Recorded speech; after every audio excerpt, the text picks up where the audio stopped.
अवश्य पनि नन्दीगढहरूलाई बोलाएर म तिमीलाई नन्दीहरूको साथमा पठाउन छु। अरे नन्दीगढ हो, आज्ञा होस् प्रभु। उपस्थित हौ, शीघ्र उपस्थित हौ नन्दीगढ हो। भोलेनाथ को जय होस्, भोलेनाथ को जय होस्। प्रणाम गरे प्रभु। प्रणाम।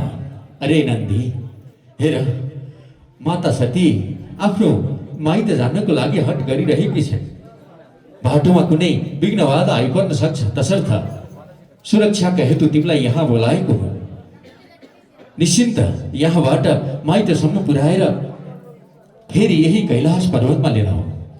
जो आज्ञा प्रभु। जाऊ जाऊ सती जाऊ।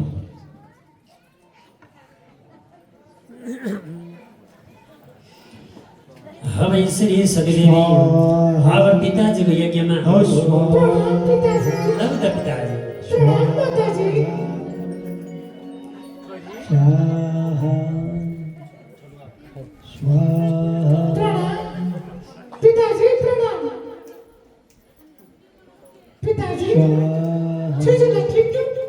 स्वामी हेर्नुहोस् त, छोरी आई जस्तो छ। हजुरलाई बारम्बार बोलाइरहेकी छ स्वामी। अरे महारानी, अरे छोरी सती, तिमी आयौ। मस्तै गर, म होम होमादि कार्यमा व्यस्त छु। पिताजी, म बस्नको लागि आएको हो नि। हजुरले मेरो पतिदेवको अपमान गर्नुभयो, नबोलाएर सारा देवी देवता बोलाउनु भयो। सुन सती, दिदी बहिनी बोलाउनु भयो, मलाई अनि मेरो पतिदेवलाई हजुरले बोलाउनु भयो। सती, तिमी स्वयं मेरी अंश हो, मेरी पुत्री हो र संस्कार के हो तिमी असल तरिकाले जान्दछौ। म गुरुवरहरूको आज्ञा स्वरूप उहाँहरूको आज्ञा बमोजिम यज्ञमा व्यस्त छु र तिमी भन्दैछौ यहाँ बस्न लागेको होइन। यो के विघ्न, कस्तो व्यवहार गर्दैछौ छोरी? हजुरले के समापन कसरी गर्नुहुन्छ? भोलिनाथ बिना हजुरको के छोरी सती,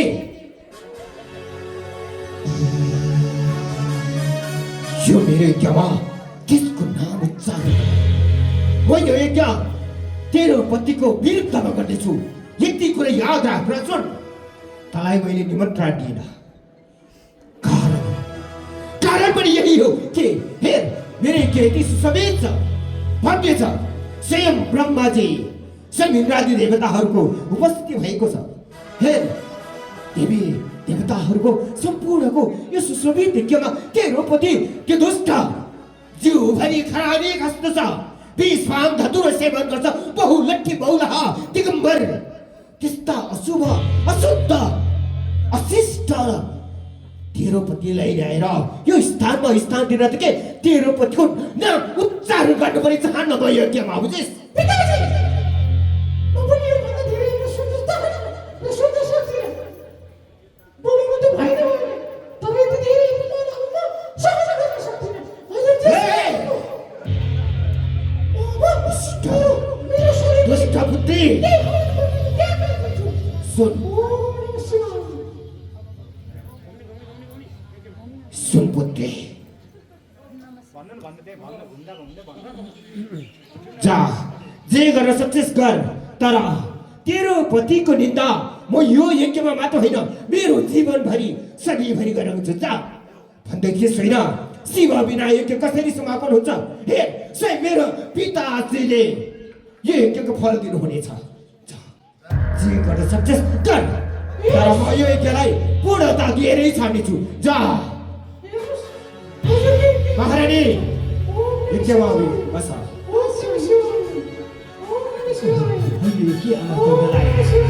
माथि माथि हजुर शान्त रहनुहोस्। माथि यो के अनर्थ हुँदैछ?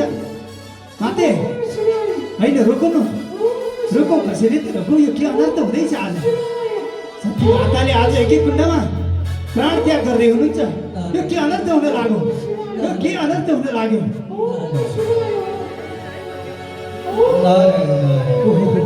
यसरी सतीदेवीले यज्ञलाई परिक्रमा गर्दै आफ्नो प्राण त्याग गर्नु सतीदेवीले बोल्नु।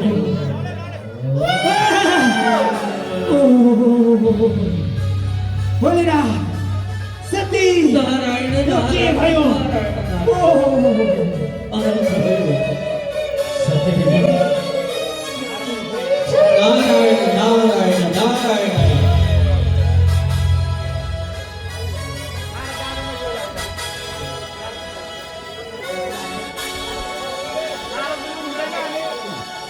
अब नारदजी गएर यो खबर गएर भगवान शिव शङ्कर भोले बाबाका कहाँ नारायण, खबर बिन्ती गर्छ एउटा नारदजी नारायण नारायण नारायण भगवान प्रणाम भोलेनाथ। अरे देवर्षि नारद, किन यसरी हतार लिएर आउनु भएको छ?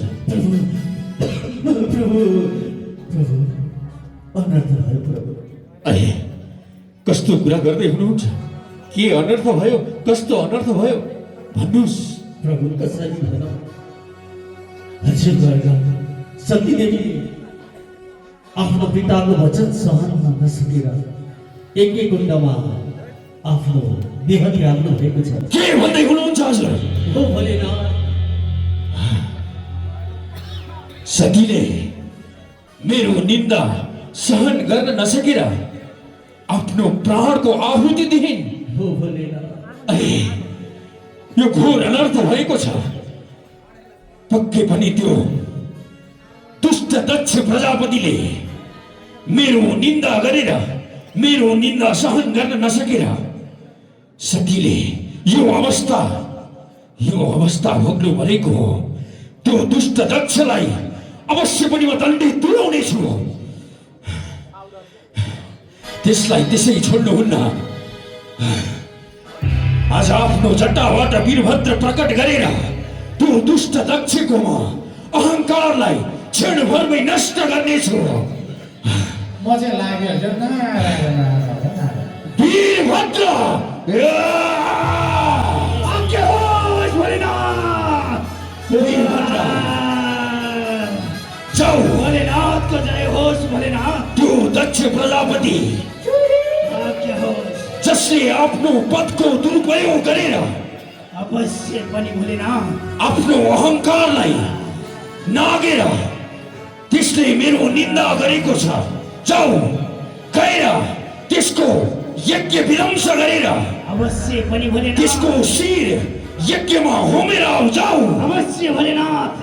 त्यो दुष्ट दक्ष प्रजापतिले आज हजुरको यति ठुलो अपमान, यो असम्भव छ भोलेनाथ। मलाई आज्ञा दिनुहोस् भोलेनाथ। मेरो आज्ञा छ। जाऊ। अरे दुष्ट दक्ष प्रजापति, यसरी वीरभद्र आएर अरे दुष्ट, मेरो भोलेनाथको निन्दा हुँदा यही गुन्द्रुकले मन्त्र गर्दै खिच्दैन। मेरो दाढी कपाल स्वाहा।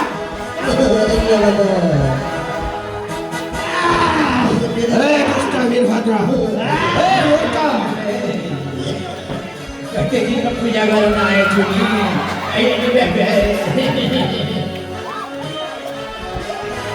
यसरी त यज्ञ विध्वंस हो। दक्ष प्रजापतिको यज्ञ विध्वंस हो। पूजा गर्न आएछु नि। यसरी सारा हाकार हुकार हुन थाल्यो। हे दुष्ट प्रजापति, मेरो भोलेनाथको यो अपमान म सहन गर्न सक्दिनँ। दुष्ट वीरभद्र, तैले यो जे गर्दैछस् त्यसको दण्ड अवश्य पनि पाउँदैछस्। आज मेरो यो भव्य यज्ञलाई जसरी तैले विध्वंस गरिस्, तेरो प्राणको निमित्त अब म तँलाई प्राणको दण्ड दिनेछु म। अरे दुष्ट, आज तैले मेरो भोलेनाथको यो अपमान, आज तेरो पनि अन्त्य निश्चित छ बुझी।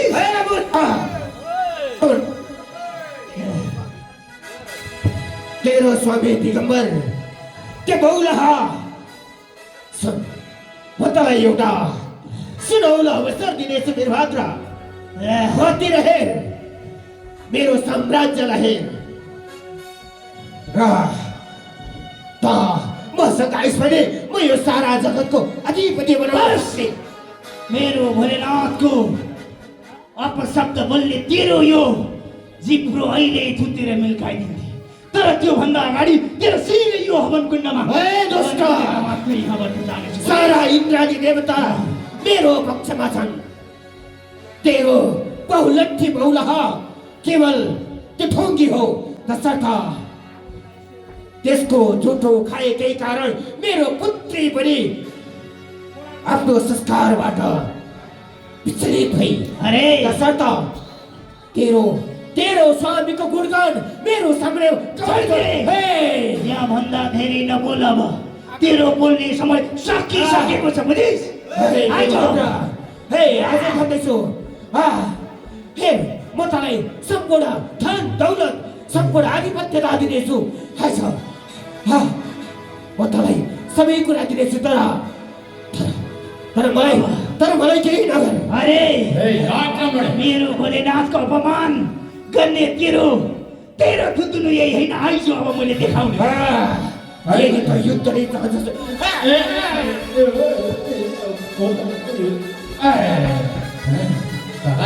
तँलाई त्यसै छाड्दिन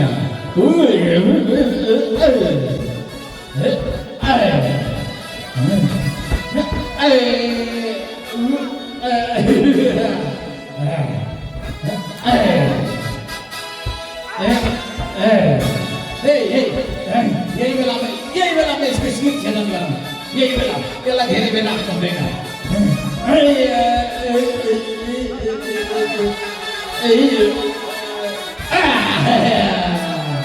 स्वाहा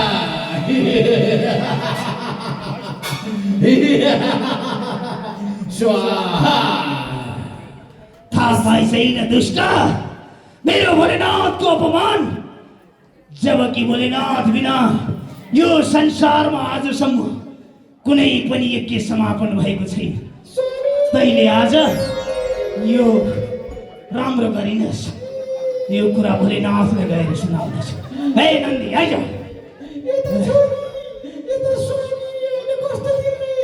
अब यो खबर बाहिर भगवान भोले बाबालाई गएर बिन्ती गर्न लागे प्रणाम भोलेनाथ प्रणाम प्रणाम वीरभद्र भन के मैले दिएको आज्ञा तिमीले पालन गर्यौ अवश्य पनि भोलेनाथ त्यो दुष्ट प्रजापति